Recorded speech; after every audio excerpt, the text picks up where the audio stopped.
What's up, guys? Welcome back to my YouTube channel. This is video number 4. Today we're going to switch it up a little bit. The other 3 videos that we did were mainly sports related, like soccer stuff. So today I wanted to check out some comedy. I love comedy. And I wanted to check out comics that I haven't seen before. So today we're going to check out Bill Burr. I haven't seen this guy before. I've seen him on Saturday Night Live. I want to say I've seen something he did on Saturday Night Live, but I haven't seen his stand up. And I kind of Googled and kind of searched through YouTube, like some of the more popular comics people are reacting to. And I came across this guy. So it's Bill Burr, No Means No. And I want to go ahead and check him out and see if he is worth the hype that people are talking about. So join me on this journey as we continue to learn new things on YouTube. And yeah, let's check out Bill Burr. I want to say that's his name. No Means No, Bill Burr. And the Me Too movement has happened since the last time I was here. Well, no, it had to happen. Jesus Christ. But, I think it's dying down. Already, I feel like he's going to be controversial because I don't want to. I just feel like he is because talking on the Me Too movement stuff is very sensitive these days. And you don't really see comics doing that anymore because times have changed and they can't be as raw as they used to be, like the Richard Pryors and Bernie Macs and people like that used to be. So now they have to be conscious of just society in general. So if he's still talking about things like this, I feel like it's about to be crazy. Yeah, I don't know. I think they got everybody.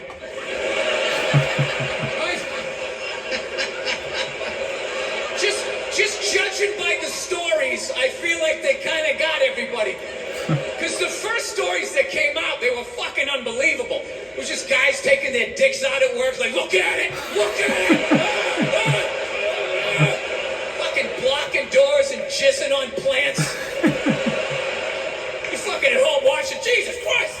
People did. I can't lie, like he is right. Some of these stories when they were coming out, it was like, yo, how is this even possible? Are people just this crazy out there? And I'm sure like a lot of people like did go through this, like, because there's some sick people, some sick men out here. But I feel like some of the stories that we're hearing, like they were dramatized a lot, I feel like. So I feel like he has a point with that one. Shit! I remember this one poor woman said she was a PA, went into some director's trailer, and he allegedly came running out, masturbating vigorously while holding a shrimp cocktail.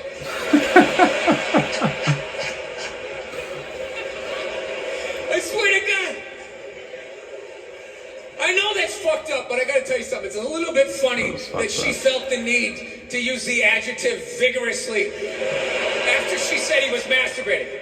He was masturbating vigorously. I'm thinking in my head, like, as opposed to what? As far as I know, there is only one successful way to perform that act, and that would be vigorously. Vigorously. Is there another way to do it? Can you do it passively?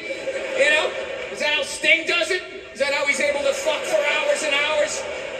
Fans a little air on it, he puts on fields of gold. Just lets that thing rise up. Just letting it marinate, right?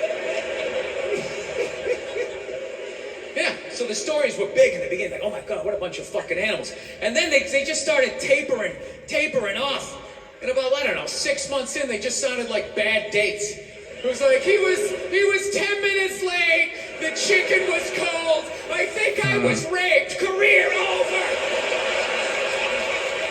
What about my side of the story? Fuck your side of the story! You have a dick and balls! We don't want to hear. He has a point here because, like, some of the stories that were coming out, like, it's not like you don't want to believe people, but it's like it was so outrageous the way some of them were sounding that you're like, okay, what about the other side? Because this just sounds wild. You know what I'm saying?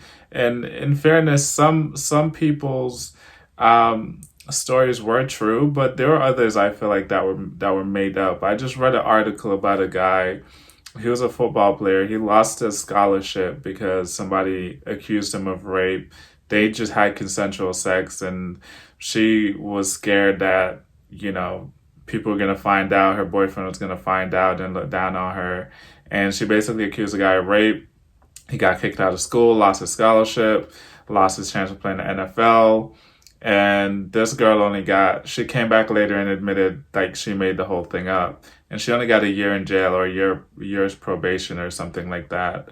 And the guy's life is basically ruined. So I feel like it's important. I feel like it's important to create these safe space for women to be able to come forward and report these things as they happen to them. But I also feel like there are women out there that make it even harder because they are fabricating things because they look back on it and they're shameful of what they did. And I don't feel like that's right. And I feel like it's a disadvantage to the actual women who are experiencing sexual assault.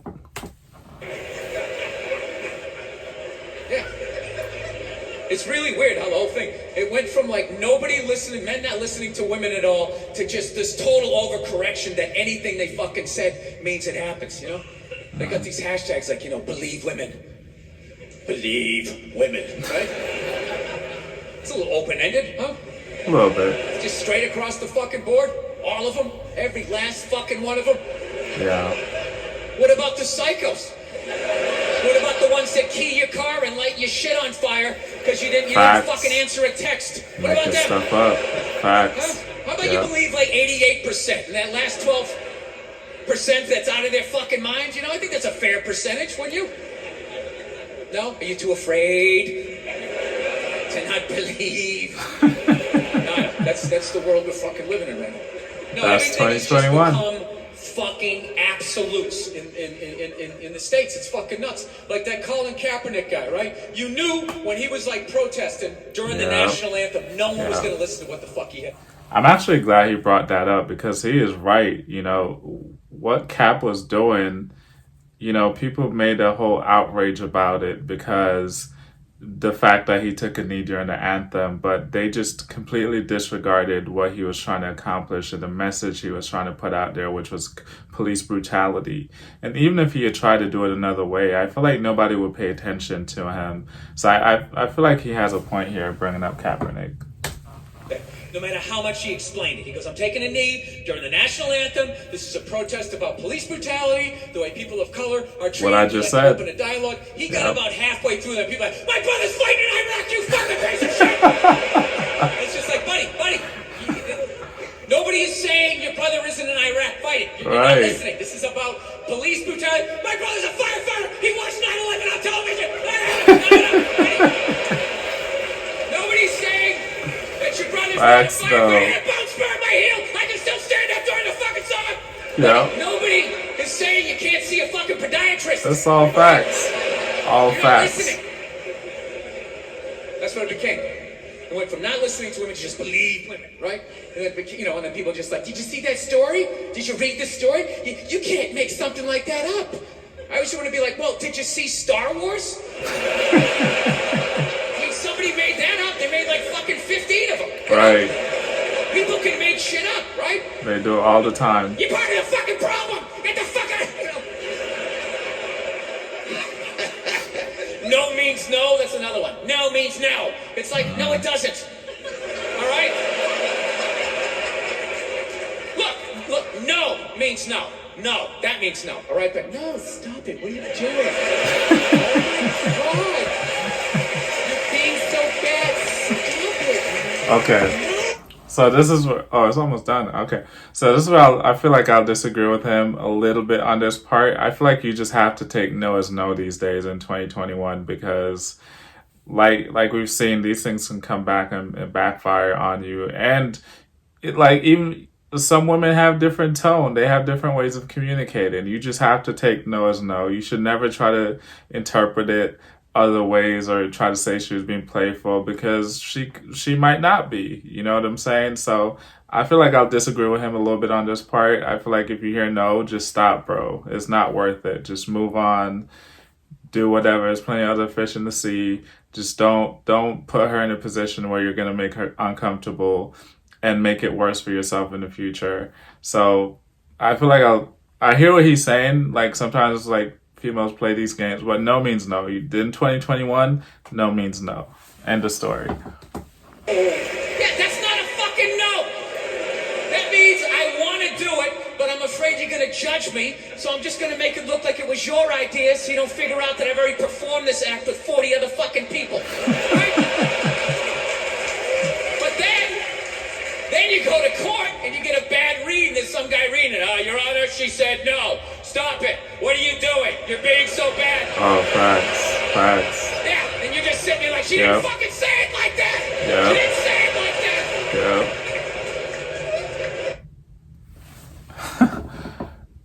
I like that. I see why people are fans of Bill Burr because he strikes me as a comic, like I said before.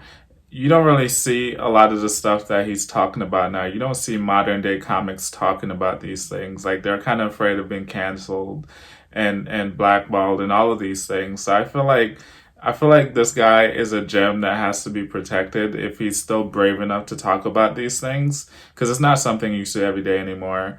So I can see why people like him. So if you have more Bill Burr content that you think I should react to, please leave it in the comments. I'll check it out. I think I'm gonna react to a few more of his videos because he talks about real life. You know, that's one of the things I like about like a Dave Chappelle. He's not afraid to talk about real life stuff. So if this guy's doing the same, I'm definitely gonna check out more of his work. So yeah, thank you guys for watching. This is video number 4 of the channel. Please like, share, and subscribe. We're a brand new community.